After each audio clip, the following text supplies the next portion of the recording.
Thanks for tuning into my podcast. I want to take a minute to talk about my favorite instant coffee company, Strong Coffee Company. There's a bunch of healthy ingredients inside like collagen, MCT oil, L-theanine, and neurofactor. So that means extreme focus, no crash, no jitters, and it's also instant. You just add water, so it's really, really quick. They have a few different flavors, but my personal favorite is this one. It is the cacao. The other ones are hazelnut, vanilla, and they have just regular like black drip coffee. If you're interested in giving them a try, use code Christine Chang at checkout for 15% off. I know, see, he likes it. You do not need to be bouncing off walls. Hi, everyone. Welcome to the Show Up with Christine Chang podcast. Today we have Jules Aurora on the show. She is a singer, songwriter, actress, model. She's basically a Disney princess in real life. Oh, thank you. Thanks for coming to the show. Thank you for having me. It's an honor to be here. Oh, I'm so excited because we're going to talk about relationships, breakups. Oh, yes. All the good stuff that the internet wants to know. Yeah, totally. Oh, man. Breakups, man. It's one of the reasons that I wrote my book. So this podcast is based off my book, Show Up Finding Love for Independent Women. I love that, by the way.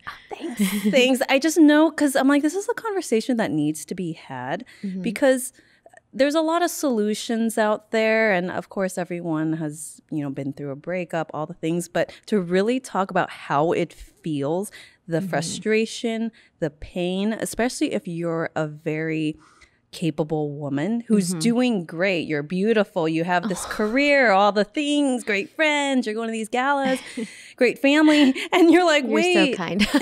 Thanks. The life we put out on Instagram, right? The highlights. But, when you're in that, like going through healing, the amount of pain, or just, I would question, is there something wrong with me?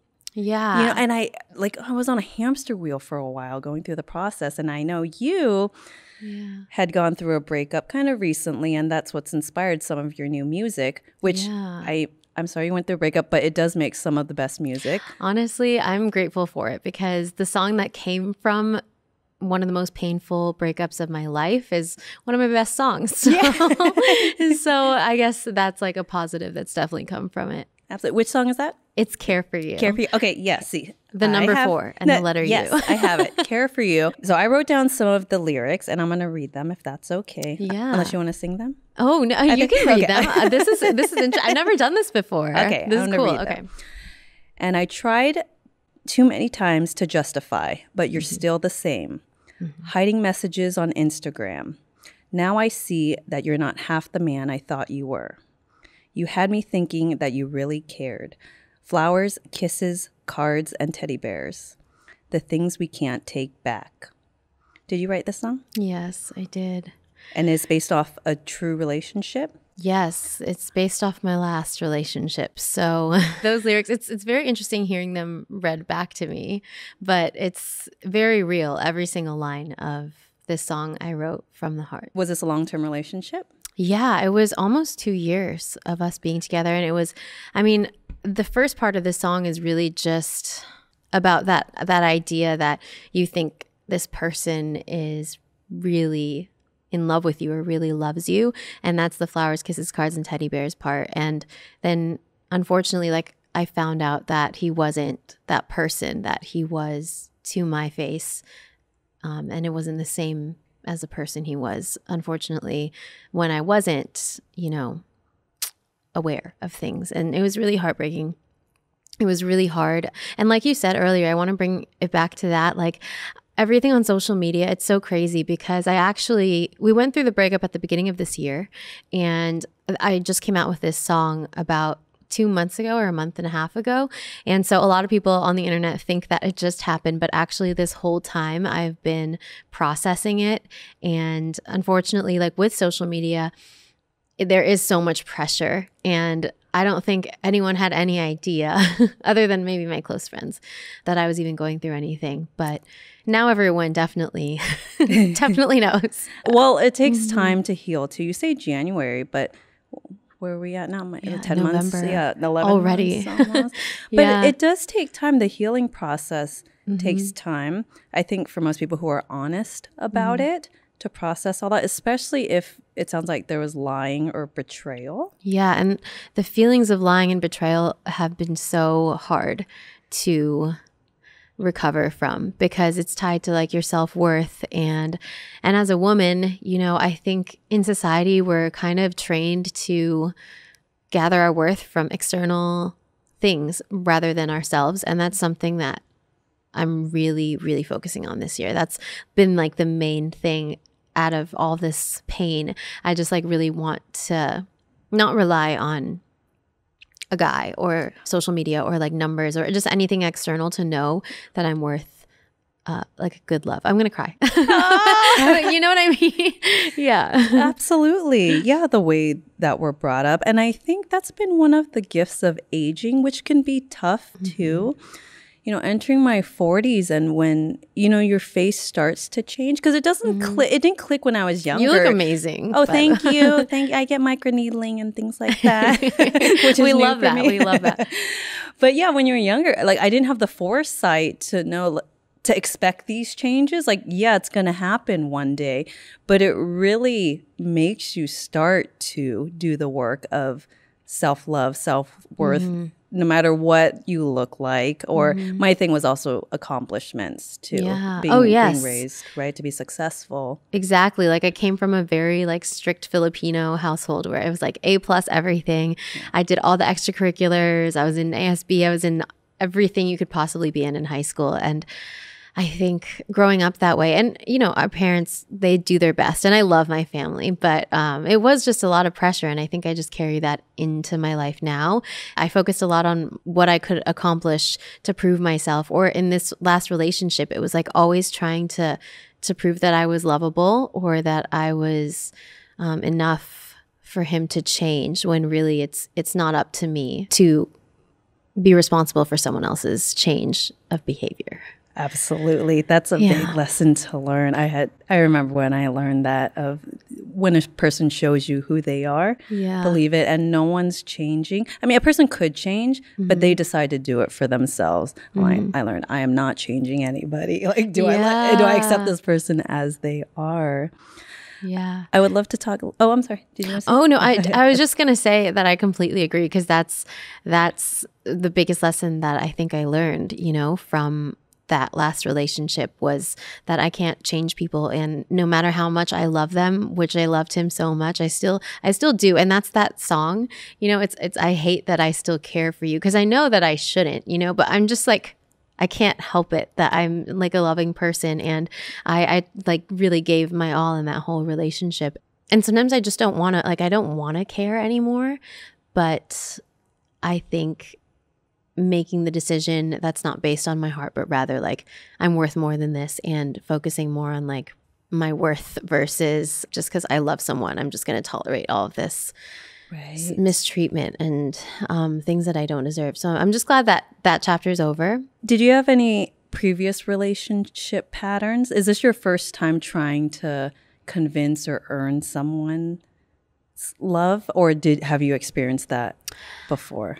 I think in other relationships, they've been similar in the sense that, not the same exact issues, because I think in my last relationship, I've showed up the best compared to my relationships prior to this one.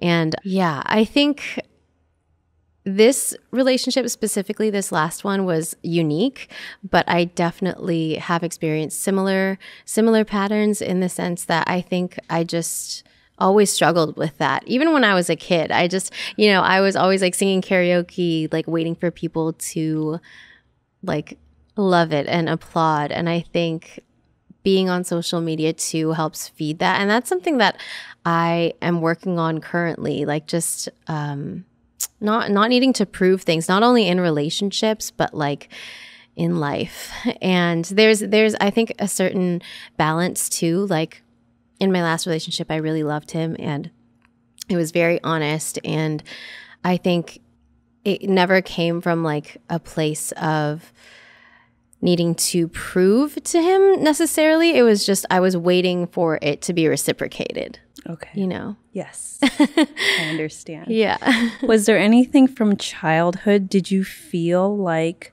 you kind of had to be that way or earn things as a child? Yeah. I mean, and I'm full advocate. I'm a full advocate for like going to therapy. And I've talked about this before. Like, I think growing up, you know, it was always very performative. And like I said, you know, I love my family. I know they're doing their best, but like, that's just, it was always, I'm the eldest of all my cousins and the oldest sibling. And I just had a lot of pressure to always be perfect. And I think that's something that unfortunately, like I've carried into everything. And while it does help me drive me forward with my career and my like tenacity, I think that it can also hold me back in some ways because I'll feel like I have to be perfect all the time, or I'll place my worth in other people or other scenarios. And like in my last relationship, you know, because he treated me poorly, I would take that and internalize it and make that mean like, oh, well, I'm not enough. Like, what am I doing wrong? What don't I have that this other person has, you know? And that's where I needed to change my thinking. Definitely things from childhood. It definitely affects you, but I think I'm like doing the work now to change that. I mean, I've totally been there. Yeah. And it, not to scare you. I don't know if this sounds good or bad, but it was a long journey for me to, I mean, not just change the thinking, because it's one thing when you know something already, but to do the actual process to fully heal that, so you actually feel like you have the self-worth, so that you actually change who you're attracted to. Some women ask, like, how do I change who I'm attracted to? I say you have to heal. And I don't know, different things work for different people, but once you heal, you'll see things differently. You know, if you have a pattern of going after the emotionally unavailable guy, you know, once you heal, you will spot it so fast and you will not tolerate that. Yeah. Because if you're emotionally available, one, you'll probably scare off a guy who is not, but also you just wouldn't tolerate, like, this is not what I'm looking for. This doesn't align. Yeah. And I think too, like what threw me off with this last relationship was that I thought like everything that I saw was emotionally available. Like it was different than the person actually was. Whereas like in the past, my previous partners were a little more honest with like, this is where I'm at, you know, and they might not have been emotionally available, but at least they were honest. Yes. And that's something that was new for me to navigate. But I think this whole year I've been focused on healing. So I would like to say that my next relationship is going to be a lot different and a lot healthier, because I know how to create boundaries, and I know how to just be strong with them. And I'm not afraid to leave situations now when it's not aligning with, you know, my values. And, you know, I'm done changing people. I'm done trying to. It's exhausting. Yeah, it is exhausting. And I just don't want that. I want to feel safe. I want my next love to feel safe. Yes, that's so important foundationally. That's something that I looked for too, because I had dated so many guys who I did not feel safe with. So, and it's funny how all your previous experiences lead you to look for certain things. So safety was number one for me. And another thing, as an example, is I want to be loved for me. I want to show up as me. You know, when you feel performative growing up, it was similar. I think just growing up in an Asian family where they're always like, what are they going to think? And you feel like you have to be on. Your nervous system can't relax. Yeah. And so I just said, I want to feel like I could be me. Those were the top two things that I looked for. So I think you saying safety, which I think a lot of people know that too. Like, you should feel safe, but then your choice aligning with that as well. Because sometimes the safe person could feel boring to some. Yeah. And that's a struggle too, because in the past I definitely dated, I mean, in college, or, you know, there were some partners that, you know, weren't the safest, but I was attracted to that back then. And now I'm just like, you're definitely not. And I've only, you know, in my life, I've had probably 3 serious relationships. And in those, like there were moments of safety, I would say, but I don't think I found that full, I guess, feeling of safety yet. Do you know what that feels like for you? You know, I feel like I'm very grateful for my family, even though, you know, I did grow up with a lot of pressure and a lot of things like that we experience in Asian households. Like my family is like my safety net. Yeah. And I think that's where I've always just felt like no matter what happens, they will have my back. And, you know, my parents, they've been married for 34 years now. They dated for 7 years before that. Like, wow. They're just a one of a kind. Wow. You know, scenario, but I really admire that. And I guess it's not the same as romantic safety, but that is the closest feeling that I could say of just like whenever I'm at home, I know that like I can relax. And I know that my parents and my sister will always show up for me no matter what I'm going through. Yes. I think that's what most people, I want to say almost all, I don't think anyone say I don't want that, but that's how they want to feel. And if you have that, you're really, really lucky. Yeah, I'm so grateful. Yeah, and you do. And I read your Instagram post about your family and how grateful you are. Yeah, I love that because a lot of us, sometimes we take it for granted. Mm-hmm. And I think too, like with the balance of, you know, the generational traumas that are there. Like I just have to always remember that my parents are doing their best. My grandma's doing her best. Like, and it all comes from a place of love. And that's where I try to remember that. And I think a lot of people do take it for granted because of maybe the way that our parents sometimes show up for us or communicate or lack of communication. Like I still butt heads with my dad. Like it is not a perfect relationship, but, yeah, I am very grateful to have that. And I hope that one day I can feel a romantic type of safety where I can just trust that that person will show up for me, that I don't have to. And I think that's one thing I learned too, not controlling the outcomes.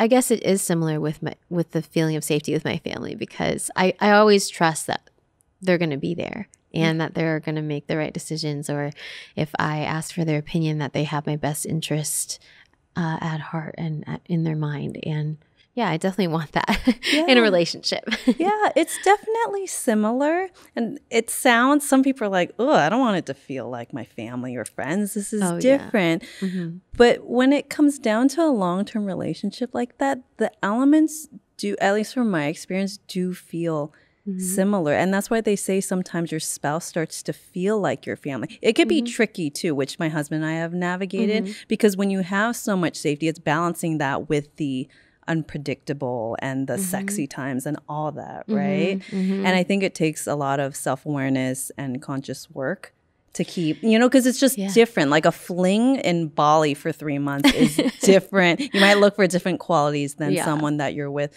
like your parents for decades. Yeah. And it does sound weird, but it is, you know, people go to therapy because a lot of their traumas start out in childhood and then they repeat the pattern in their relationships. And it's not in a weird way. It's just, I just think that it's normal, like psychology, to repeat patterns that feel comfortable. And I've definitely made that mistake, but I do want to say that in this last relationship, it definitely was not a pattern. I just was completely caught off guard. And that was hard. Did you feel like the rug was pulled from under you? Was it that kind of moment? Or did you kind of have an idea like something feels off here? Well, I think because everything was so perfect in the beginning that, or for the first like stretch of time, that I just, you know, everyone wants to believe like in the fairy tale. And like, I'm a hopeless romantic. I love love. I will always love love. Like I'm never going to be like one of those people that's like, oh, I give up on love. One thing though, is I got caught up in that idea, right, of the person that they built up, whether it be through gifts or through trips or through words. And the thing is like when the actions don't match that, or when things start to happen where it's like, oh, that's not okay. And my mistake that I made was tolerating it and thinking that the promises to change or to be better, to not hurt me, would, you know, come to fruition. And it would, and I just had faith, you know, that it would change. And it was like the first time that trust was broken, that was like the rug getting pulled out under me for sure. And it just built from there. And I think trust and loyalty are just two things that are super important to me and in relationships. And when that's not there, it's just everything else starts to deteriorate. And then I start showing up, even more anxious.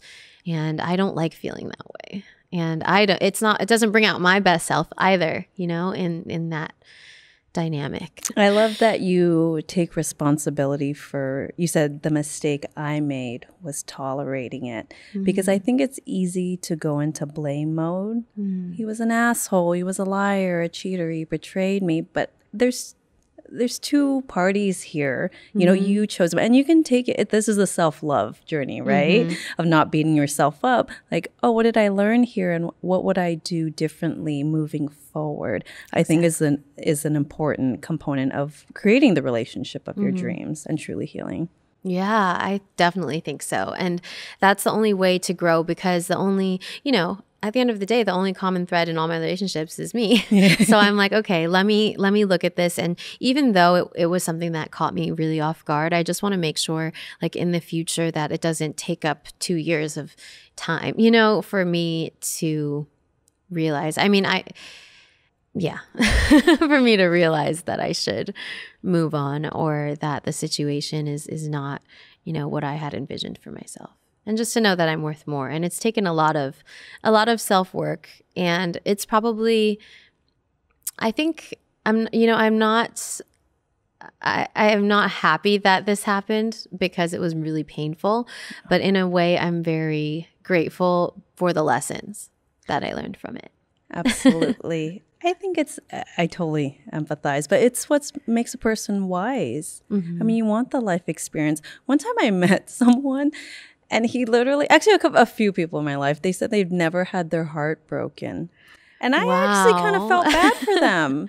Yeah. Because I feel like everyone needs a good, like, ass kicking in that way to build, to this whole embodiment of, like, feeling all the emotions, that much pain. Sometimes I question, like, I kind of take it as a flag. I'm like, have you never let yourself go there? Yeah. And that's another thing too, like, being vulnerable enough to take a risk on love, because that's always hard. I mean, especially for men, I feel like they're very sensitive. Well, they inside, I think, but I think women are definitely more prone to being more open or emotionally available. And me myself, like, I've definitely always been one to like take the leap and to be vulnerable. And sometimes my heart does get broken, but I'm proud of, like, in my song, I have the ending of my song. I don't know if you heard the ending. I did. Yeah. Yeah. So was that from an interview?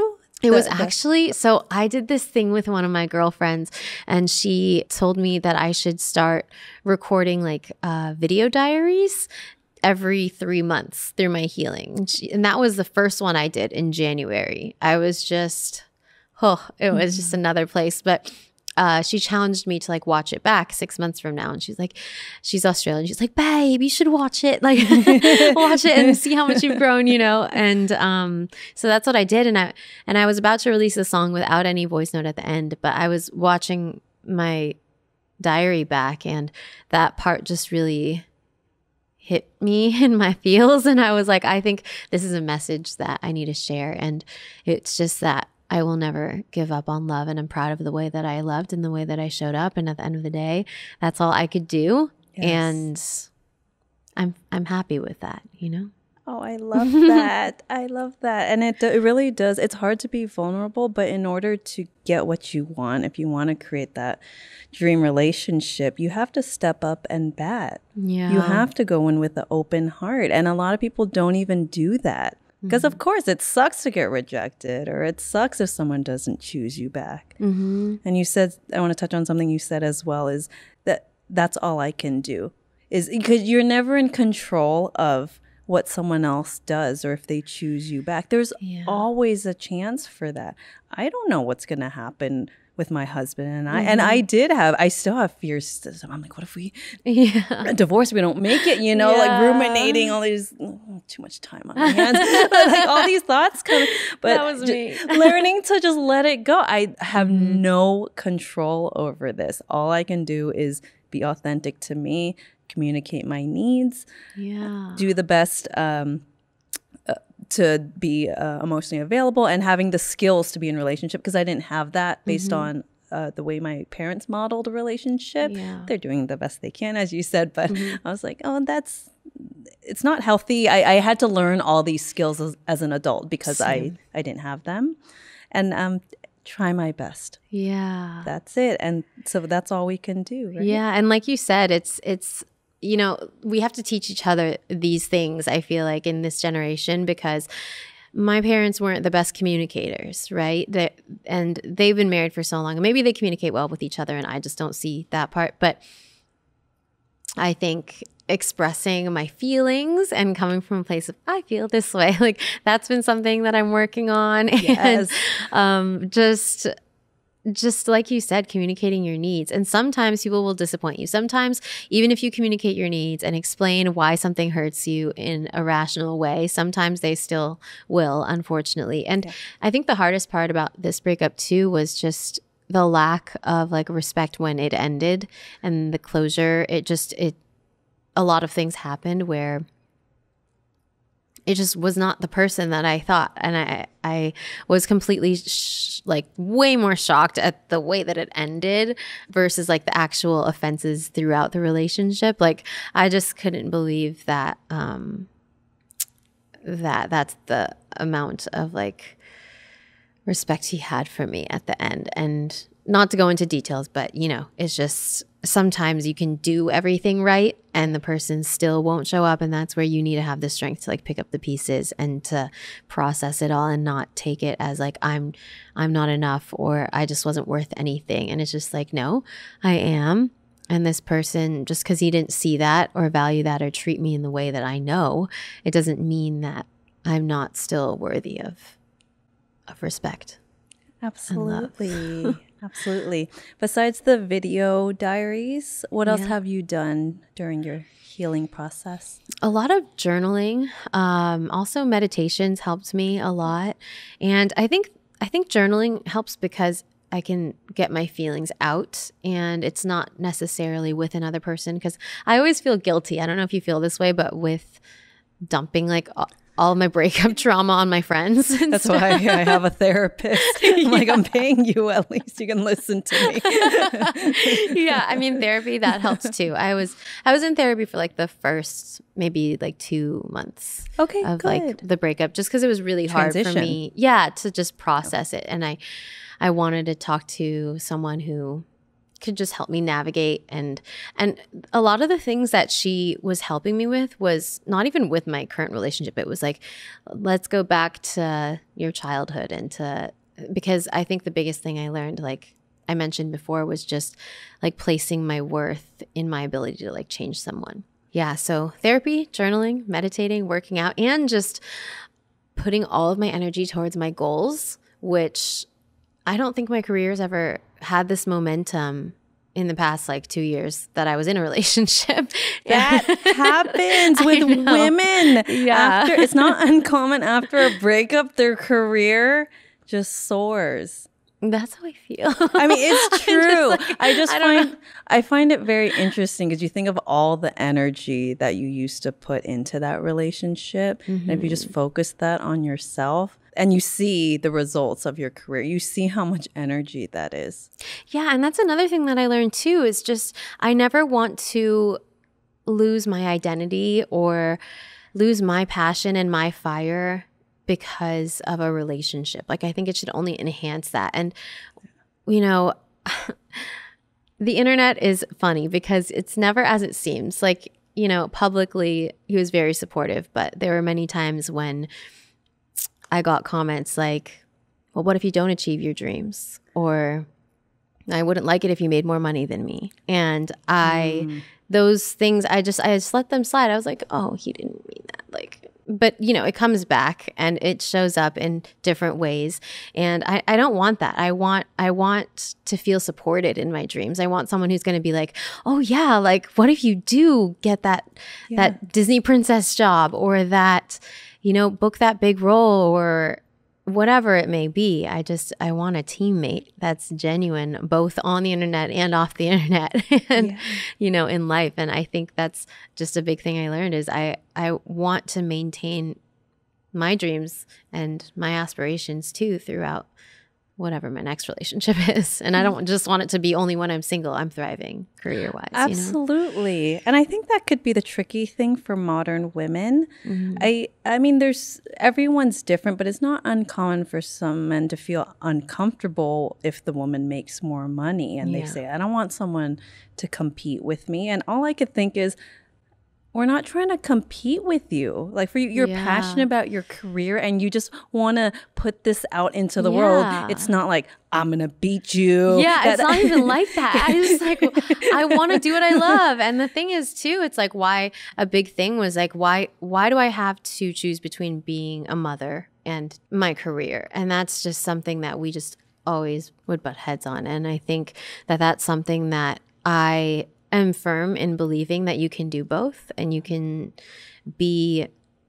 value family and still put your family at the forefront and still be successful. Absolutely. Yeah. I agree. And that's what I always like talking to moms who are very successful and have also their own identity outside of marriage and kids, because I like to see them navigate that. And it's an example of, wow, this is possible. Or it kind of gives a blueprint of if we ever decide to have kids, like how do you create that? Yeah. And like when I do have kids in the future, like I definitely want kids. But I don't want to give up everything that I've worked for and just stop doing it. And like you said, it's not even a competition. It's like in my mind, the way that I think is just like, oh yeah, like we'll both be making money. Like it'll be even better, and then we'll both be doing what we love and we'll both feel fulfilled. And then we can have an even better life for our future child, like in my mind, that's how I think. And it's not just like, oh, well, he can pay all the bills and I'll just stay at home. Like, and that's totally fine, but for me personally, like I get so much fulfillment from creating music, and I can't see myself not doing that or not creating art. And I definitely want to feel like my full bright self in any space and in my future relationships. And I try to be that way, like with my community and with my friends, like just surrounding myself with people that really want to see me win and I want to see them win. And we can both support each other through that. Are you dating right now? I am slowly getting back in the game. Okay. Yes. Where do you meet potential people to date? Are you on the apps or is it mostly through friends? Okay, so I guess it's been kind of a mix, but I've never, I think Instagram is a dating app personally. It is. I feel like it kind of is, right? When like people slide in the DMs and stuff. But I think I've met, or like the recent dates that I've been on, I've met through just like the industry and just people that I knew before, but nothing serious. I really am just in this mode of healing. And I told myself for like this year, I just want to see what happens if I pour my energy into myself for once. And I also have always been in a relationship. Oh, ever since I was like 18. Okay. It's just been like long-term relationship, probably a couple months here, long-term relationship. And then that's how I used to function. And so this is the longest I've ever been single. That's great. I think it's important to have that time. It just allows more room for clarity, I think, because you're just not considering someone else. And just having time to be with yourself. Like this year, I learned how to really feel comfortable being alone. And I moved into an apartment, actually not too far from here. Oh, nice. And it's like my kind of, I think I manifested it because it's like on the top floor. It's like really modern, really nice. Like when I walk in, I feel like a sense of relief and that I'm at home and I can just be in my space and in my own energy. And that to me is something that I actually love now. I love being by myself. Yeah. Yeah. I totally do. I think I'm more, would you consider yourself before, since you were kind of in back-to-back relationships, you know the terms like codependent versus, would you consider yourself that you used to be more codependent? Or that's for sure. Okay. Your natural wire is more. Yeah. Naturally, I'm like very anxiously attached and I'm codependent. And I think that's the old me though. I think this year I've healed a lot of that. I honestly, I think I have, but definitely in the past. And that's what held me back, you know, from leaving the situation, or just thinking I could like save someone, or like if I could like help him with this and this and this, then maybe like it'll be okay and he'll be okay and then he'll show up better because he's okay. And like and it's not my job to heal someone, you know? Right. We're similar. I've been there. Really? It was, I would go after, I had a couple patterns. So one was chasing the emotionally unavailable person.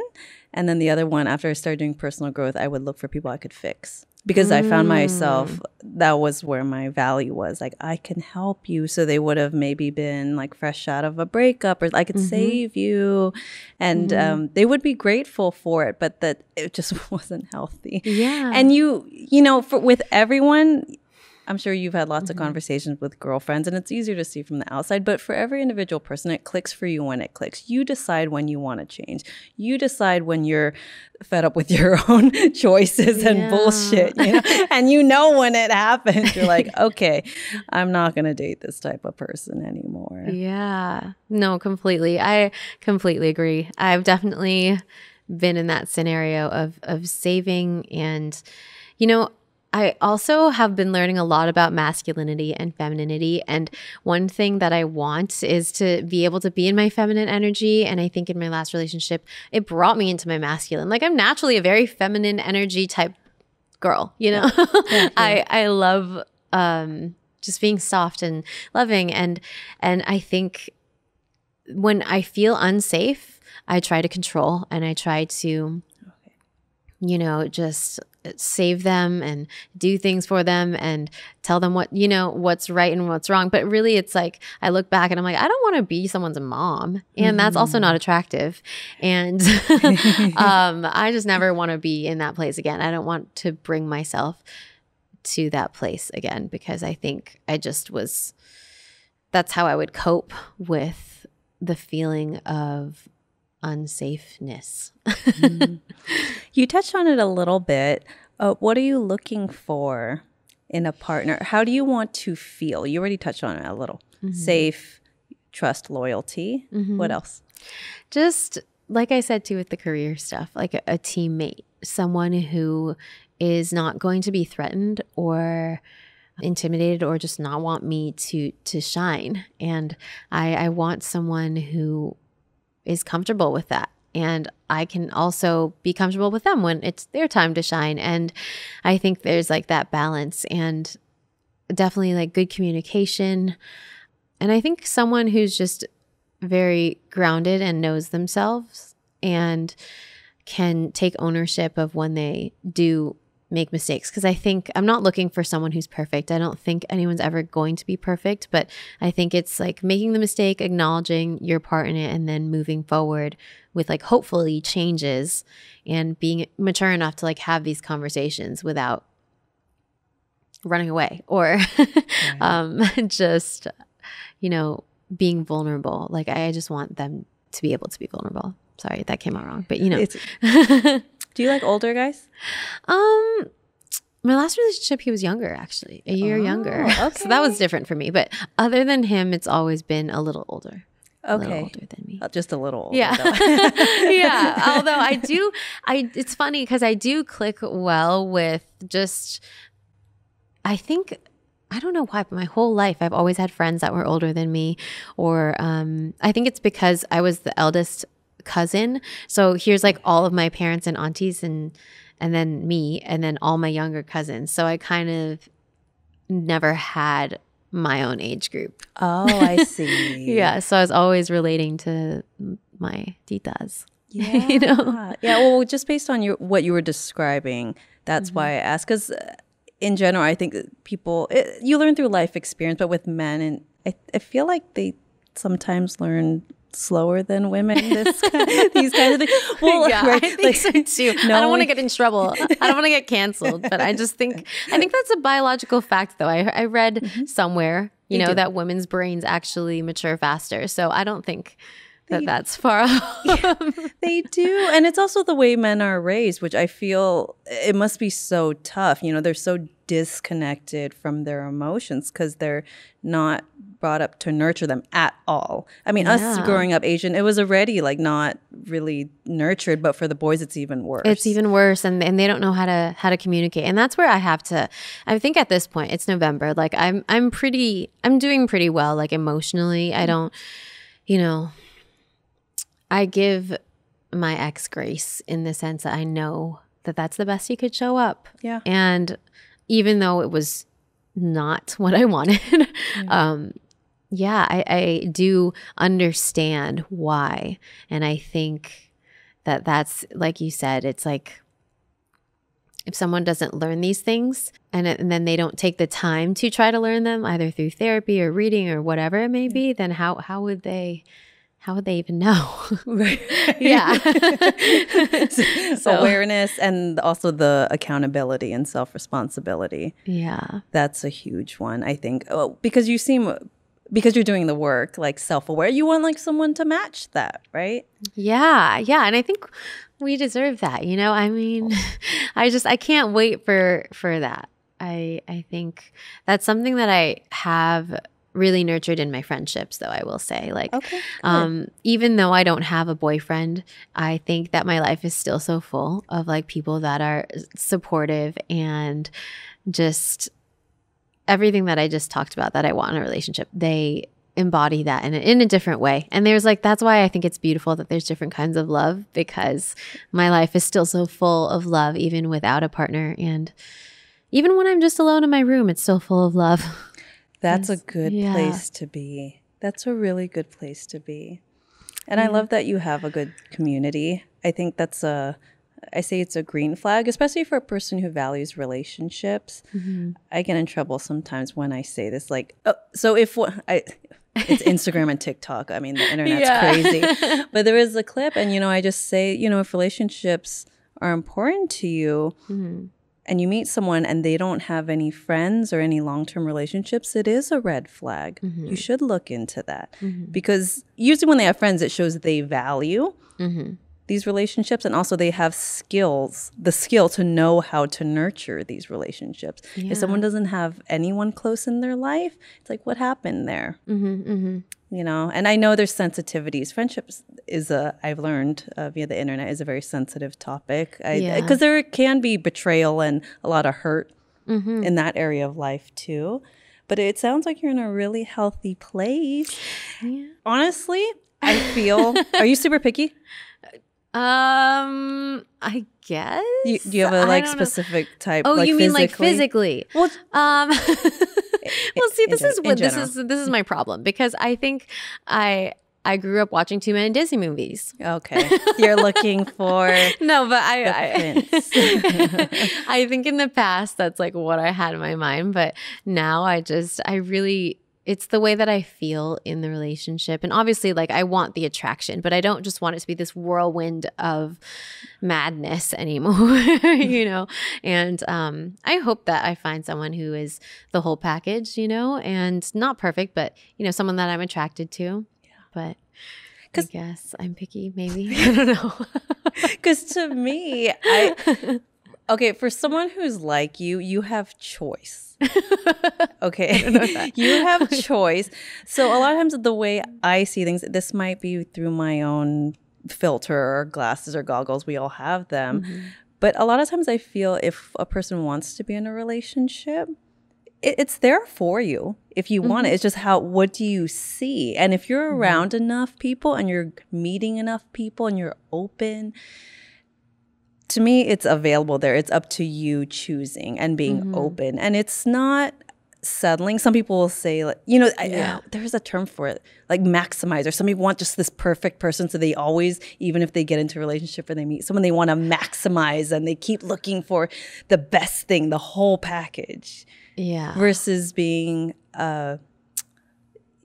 understanding that no one's perfect. Yeah. If you get to know someone long term, we're all human, and there's gonna be stuff that comes up that isn't ideal. There's some things they're going to do and you're like, oh, that wasn't a sexy moment. But that's being a human, okay? Sexy and romanticized, there's that space, right?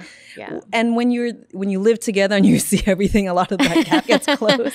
And like I understand that. I just think that the 80%, right? Like someone can be 80%. A friend just told me this the other day. Like most people, you can find someone who's 80% of what you want, right? And then there's going to be 20% of stuff that you might not like. And it's finding someone with their 20% being stuff you can tolerate. Yes. And like that's something in retrospect. I'm like, oh, well, this person's 20% was definitely not anything I could tolerate. But I don't know. I think knowing that perspective, I'm like, that's actually true. I think, like you said. Just when you're ready and you want it. Yeah. I feel like it'll happen pretty fast.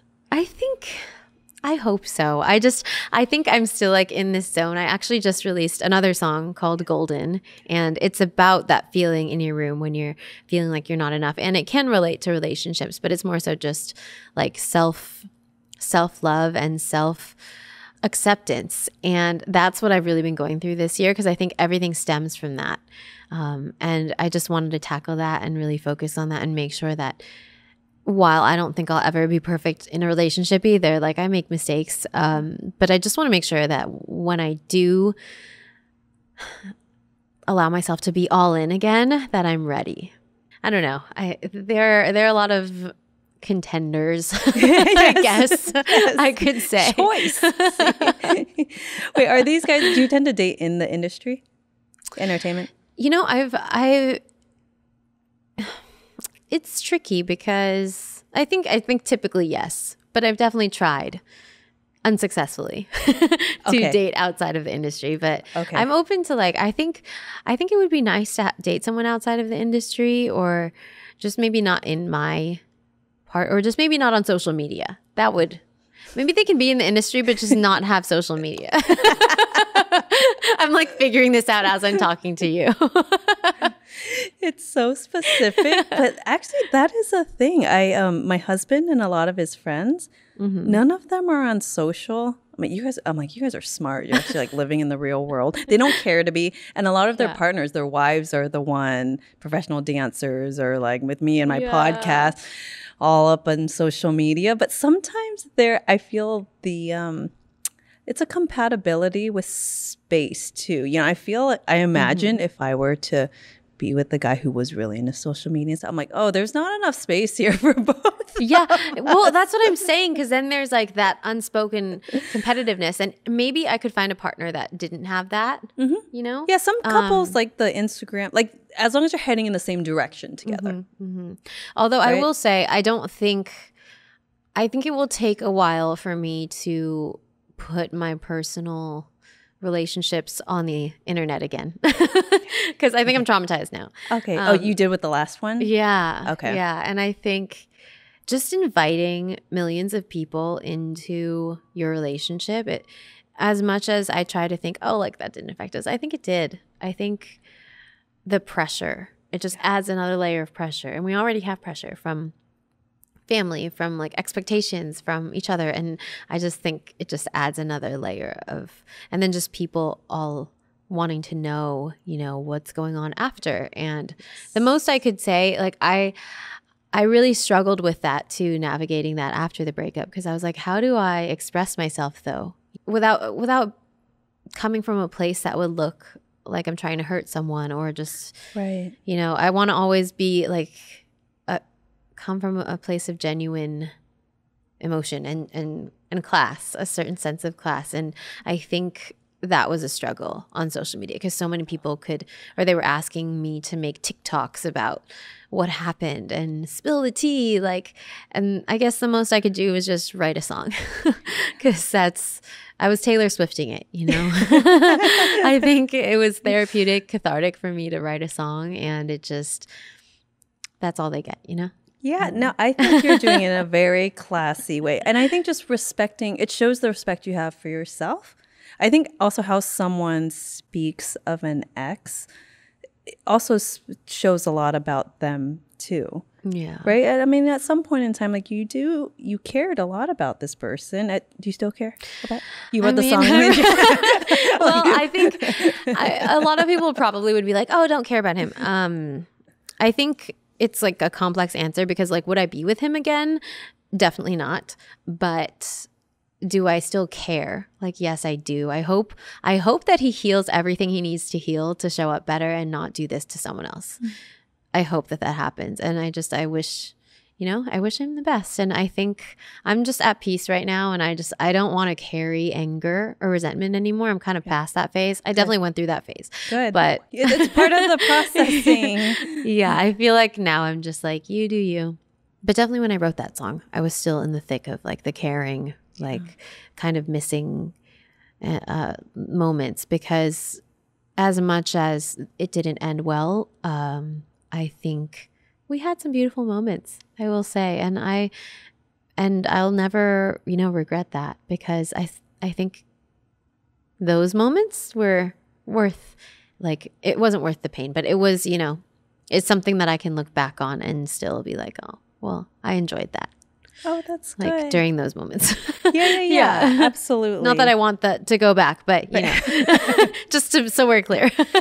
Totally. Yeah. Totally. Yeah. Oh, I love it. Makes me think of the anger phase. I remember the one time I got cheated on. I have delayed reactions. It wasn't until like a year later where I really let it out. Yeah. That long. But it was a part of, I'm like, dang, I'm hanging on to this and it needs to come out. Yeah. And I look back and I any ex, like I always hope they're doing well. You know, I want them to be happy. Sometimes it does feel, is disappointing the right word? Yeah. When you hope people will change for the better, but maybe it's 10 years later and they're still doing the same stuff. I'm just like, oof, that's tough. Like there's aspects of that leads to like a tough life, but I'm like, but that's their life. So you do you. But I think, it feels it's good a balance. It's like, right? It's a balance. Like I care, but I don't want to return. Yes. Yes. You have a good heart. Yeah. I think it's the letting go of that and the separation. Yeah. And just, oh my gosh, when I think of where I was a year ago and versus now, it's like night and day. It's crazy. But I think, I don't know, maybe the anger will come out again. I think it's kind of like grief too. Yeah. It comes in waves, and then the waves become further and further apart. And I've definitely dealt with like a lot of loss just in my life in general. And I think through all of those experiences, I've learned that like it gets better. It does. It does get better. Yeah. It's the patience and just to keep the faith like day by day. If anyone's been in a hard time, or if you're listening right now and going through a hard time, I've definitely, like earlier this year, like depressed. I mean, there's a lot going on in the world too. Yeah. It's, if you're an empath or you're sensitive, you feel it. It's me. Same. Like I can't, I mean, with the news and stuff, I had to unfollow a lot of accounts. Just, I want to be informed, but at the same time, I'm just like, my nervous system is not made to handle all this right now. So learning the balance of like self-care and, but just when you're in it. Yeah. Oh man. Yeah. It's so tough. It's important to have a place to let those and acknowledge those emotions. Yeah, and that's been music for me. I mean, that you have that. Yeah, that's what a beautiful the past outlet. 2 songs, Care for You and then Golden. They both came from that place. And Golden is definitely, I always write love songs about other people. If you listen to all of my originals, I have 2 EPs. And it's all love songs about other people. And Golden is the first song that's kind of a love letter to myself. Like, you're enough and you're going to be okay. And no matter how many people try to dim your shine, like you just have to keep shining and stay golden. And I feel like that message is something that a lot of people can relate to. I hope that a lot of people can relate to it, whether it be like through relationships or just self-love in general. I also touched on like being Asian American and being Filipino American and really embracing what that means and just everything about myself. So I think, that this whole year has just been a whole journey of emotions, a whole whirlwind, but having that outlet has been crucial, I think, in healing. Oh, it's so beautiful. It's really being human is feeling. It's the good stuff, but it also comes with, especially if you're a very enthusiastic person, you let yourself feel all this joy, open heart, you know, you love really hard.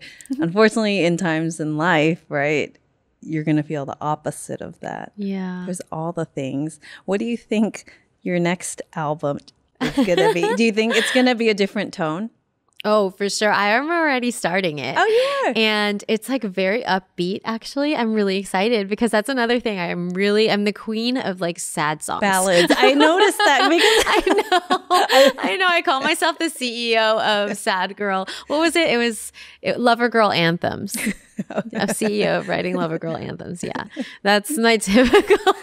But I'm writing happy songs. My dad, it was so funny. He was like, Jules, imagine how good it would be if you wrote a happy song. yes. I was like, I'm working on it. Upbeat, yeah. and then you dance, because I see your dance videos, so in your music videos, and when you perform. Yes, that would be a dream. I actually want to talk about that too. Dance was something I used to do in high school for fun. I was on the dance team and I would dance at football games and stuff. But apart from that, I never really pursued it as an adult.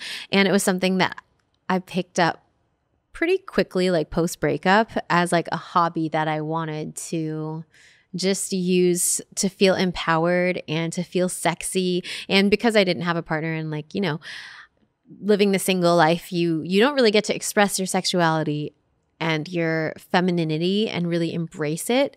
And I think I don't know if you've experienced this too, but I was always taught that like being sexy is bad, you know? And I think that's also been an empowering journey in and of itself, because dance has helped me just own that and be like, this is a side of me. It's not a Disney princess, but you know, it's a side of me that's there. And I'm not just one thing. Yes. I can be the Disney princess and I can be the pop star and I can be all the things, I think, and not letting, you know, society or a guy or anything define that, and finally defining it for myself. Dance is amazing. All that to say that I love it. No, absolutely. I love your dance videos. And I think I don't sing at all, but for like the singing, the self-expression of singing, and then also it's like what we do as kids, sing and dance. That's right. There's true. no hesitation. But as you get older, you see how uncomfortable people can be singing. Why not? You're Filipino. I feel like you guys are always karaoke, and you're really good too. Oh, most of my Filipino friends, I'm like, why do you sing so well? And dance too. It's part of our culture. Rhythm. You know? Yeah, the rhythm. But dance is the other expression where I take dance classes as well. And I have so many friends that say like, I want to come, but they won't because they're afraid of sucking. I'm like, you have to be, and easier said than done, but you have to be okay sucking. You know, it's like it's a muscle, remembering the choreo, but also feeling connected to your body. And especially if it's like a heels class or sexy, that's kind of self-expression.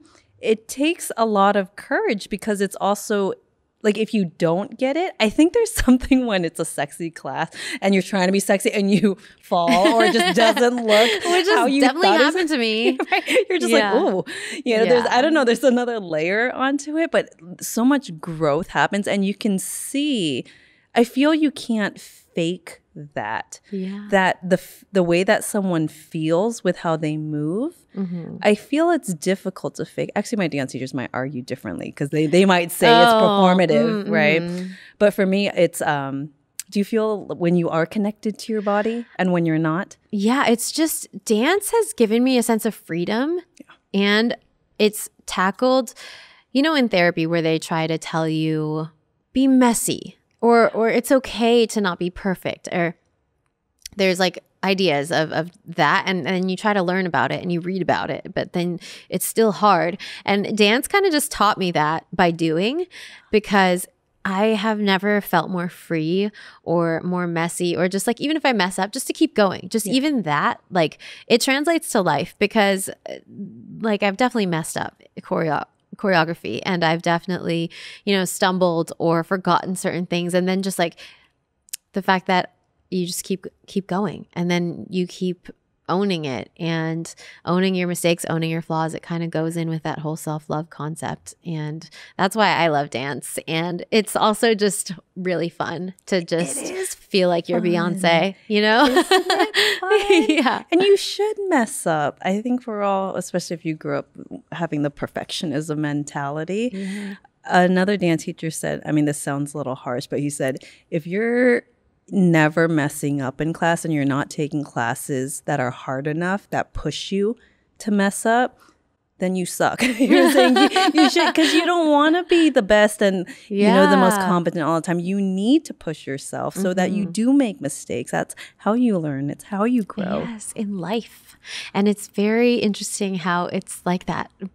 But, you know, it's an analogy to life because that's without the mistakes, you don't grow. And without getting out of your comfort zone. And that's how I feel like with dance, with music, writing vulnerable songs, even with acting. My acting teacher tells me, she always gives me scenes that challenge me to be messy because I apparently struggle with that. It's a controlled messy. Better. Yeah. It's getting better. It's getting better. Okay, so what's your dream gig? I want to know. I think, well, firstly, I definitely would love for there to be a Filipina princess. I just want to put that out there because I do love Disney. I'm such a Disney adult. I think that would be amazing. That would be a dream role of mine. But also, if I could be in a film where there's music and acting and dancing, like La La Land or A Star Is Born, or Glee or a show like that would be such a dream because I'd get to do it all. I've been working in all avenues and it kind of gets overwhelming sometimes because I'm juggling so many different things, but I really just can't focus on just one of them because I love all of them. And you can't do all of them. You've seen people do multiple, right? And I think there's more examples of the was it multi-hyphenate? Oh, yes, creatives, yes. Especially. Well, I feel if you live in LA, you kind of have to. Yeah, that's slash. That's true. On Instagram, it's just like, how many things could I add to my bio? It's like, I do it all. Totally. But thank you for sharing that because I think it's important to speak our dreams out into the world because you never know. That's how you create it too. You never know who's listening too. Yeah. And oh my God, I hope you guys can use this clip for when she does book that. Oh my gosh. And then you can use this clip. Oh yeah, we can manifest that. I feel like that will happen. You know, it's actually crazy. I did that, but I haven't posted it yet. It was me in a stadium. So I actually, okay, rewind. I took one of my best friends to my high school because she's from Australia and she wanted to see a high school football field because apparently they don't have the ones that look like they do on TV in Australia. Okay. So anyway, I took her there and then I was telling her this traumatic story of how I like completely butchered the national anthem when I was in high school, but how I'm determined. And I think she has it on video, but I said, yeah, this is like the stadium I used to sing at in high school. And I'm going to mark my words, sing for the NFL. And I did that this year and it was incredible. And so I believe in that stuff, like just putting it into the universe. Oh, totally. But you have the confidence that, isn't it funny when you know something's going to happen? It's like this intuitive sense. I know, it's crazy. Isn't it weird? Yeah. I feel like if you're in tune, I don't know exactly how to put it into words, but like just this knowing. It is spirituality. Not everyone's spiritual, I guess. And sometimes I have trouble explaining it because some people will ask, like, how did you know? Or how do you know? Mm. And I say, I don't know. It's just a feeling. Yeah. But I love hearing you say that because I think I love seeing when women are confident in themselves too. And you are too. Like very grounded and you speak so well. I just came into this podcast and I think I probably still said like and many times, but I've been trying to minimize it. It's a tough one. I still do. That's why I edit my podcast. And of course, maybe I'm looking for it, but I'm like, saying this so much. Yeah. You know. Yeah. Like, and you know. I don't know. We live in LA, so maybe we just hear it. It's part of our lingo. But when I play back, I really hear the things. Me too. So it's practice.